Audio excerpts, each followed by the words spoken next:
You ask Tiger to solve. This deals with linear equations with one unknown. The final result is x equals 5. Let's solve it step by step. Simplify the expression. Group like terms. Simplify the arithmetic.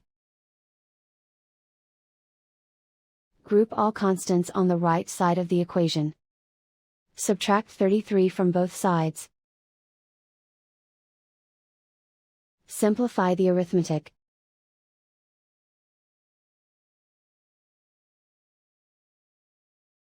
Isolate the x. Divide both sides by 7. Simplify the fraction.